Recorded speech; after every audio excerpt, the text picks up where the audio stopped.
welcome to the stage, Tom Glover.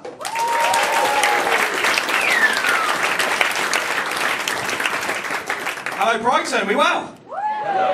Good, it's lovely to be here. I've been here for the whole weekend. Brighton is so cool, isn't it? Every pensioner I've seen today looks like he used to be in a synthesizer band in the 80s. It's amazing. I come from the West Country, right? Your charity shops have better clothes than our actual shops do. I walked past the charity shop today. In the window, there's a mannequin in a wedding dress with a set of drums and a snorkel on. Now, I don't know what's going on there. That is a wedding I want to go to, Brighton. It's fantastic. I brought the family up with me. We're staying out in a hotel down on the seafront. We're all staying in a room together. I was a bit worried about getting the kids to sleep at night. But I shouldn't be worried, because you just take them along the seafront. And eventually they're so stoned, they just sleep all night through in the end. It works a treat, doesn't it? It's fantastic. As I said, I've come out from the West Country. I live in one of the many seaside towns you, the good people of Brighton, will only ever find yourselves in if you fail to get your first, second or third choice on a Sun £9.50 holiday. Give me a cheer if you've ever been on one of those. Wow. That is the proudest reaction I've ever seen to that, to be honest. What is your name?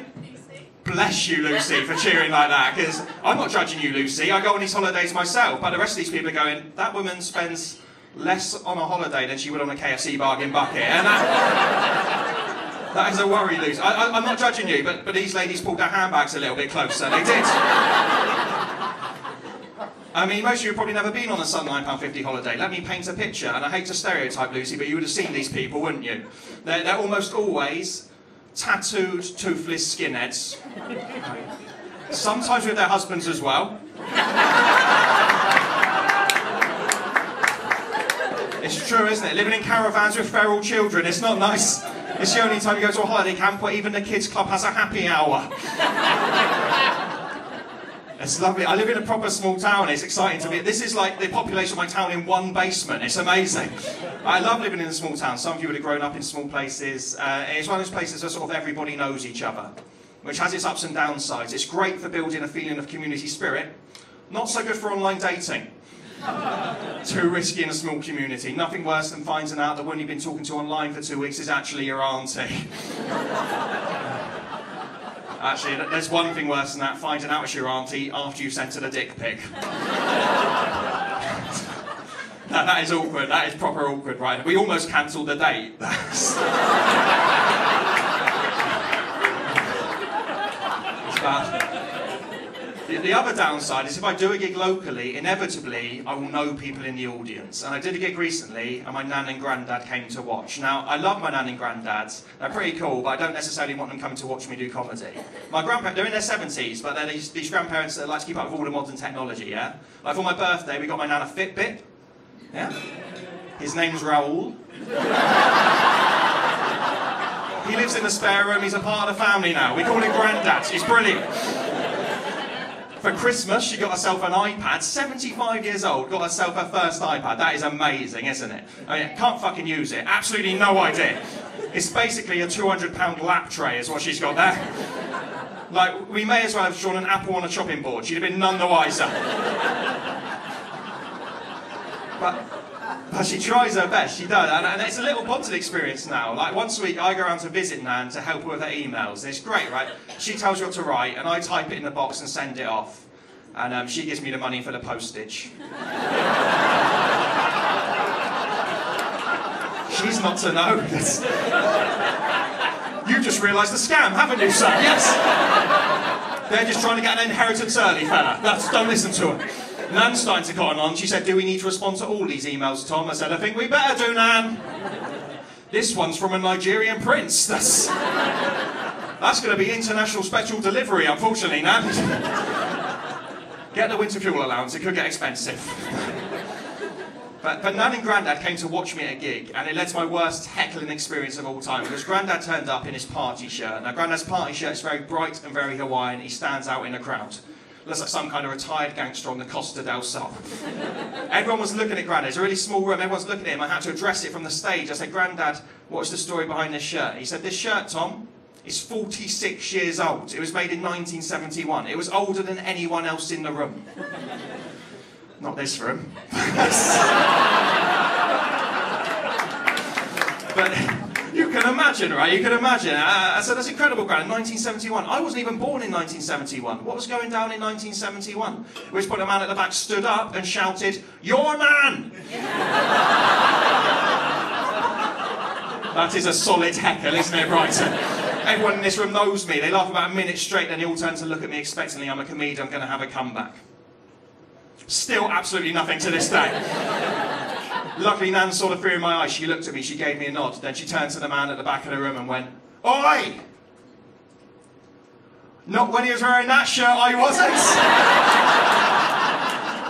Turned and gave me a double thumbs up as if that is now all okay. That is not now all okay. I like to think my grandparents stopped having sex a long time before I was born. Turns out, no, that is not the case. They've actually got a more active and adventurous sex life than I do myself. And I'm just jealous, right? Because I've got 2 young children. When you have kids, your sex life, it can suffer somewhat. I was speaking to a friend of mine about this. He said, what you need to do, spice things up in the bedroom. He said, have you tried dressing up in the bedroom? I said, yeah, of course we have. He said, what as? A sexy nurse, French maid? I went, no.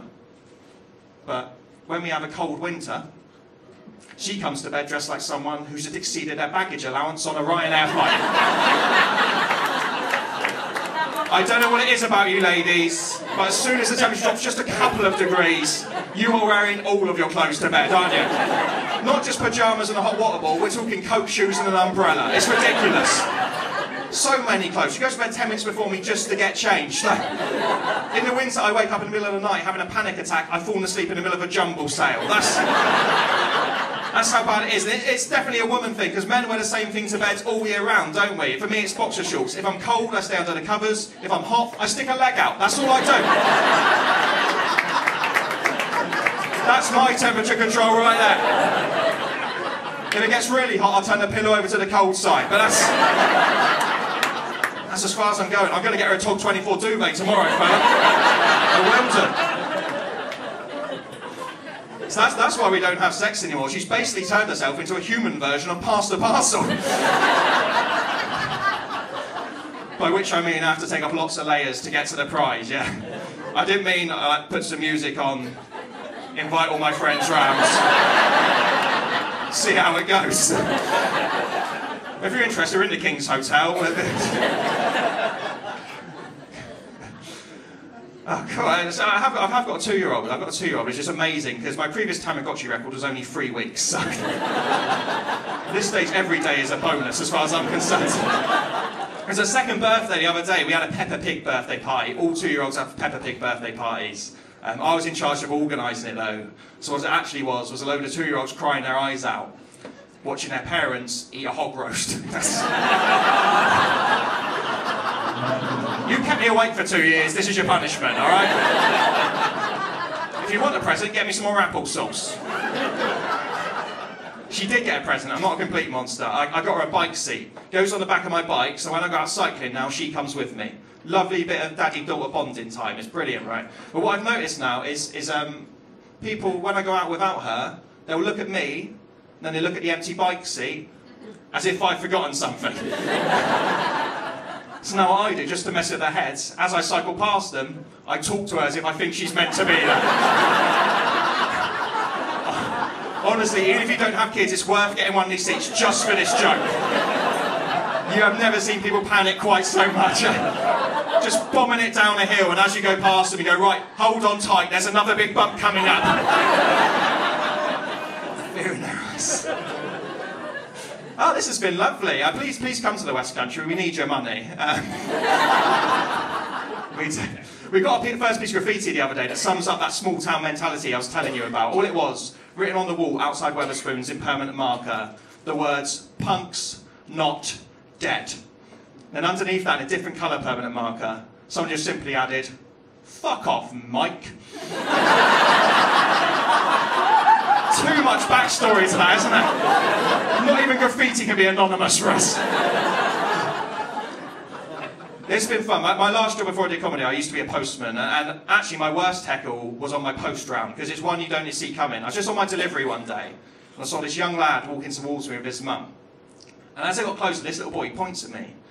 He goes, "Mummy, what is that man doing?" His mum said, "He's a postman, he's doing people's letters, that's his job." The little boy said, "Why?" Then his mum said, Because that's what happens. We don't try very hard at school. Correct reaction. Don't clap it, buddy. That's my life. I wanted to argue back. I'll say, hang on a minute. There's 3 of us here. Only one of us doesn't know what a postman is. Perhaps he's not going to be the high flyer you thought he was going to be. She knows I'm not going to say that, though. I'm polite. She just walks across the road, smug look on her face, thinks she's won. She didn't win. A couple of weeks later, that little boy's birthday. 40 quid up and an Action Man, Brighton. Thank you. Thank you. Some of you are judging me on that, I can tell. Remember, 40 quid, for me and this lady, that's 4 holidays with change, so... I've been Tom Glover, thank you, good night.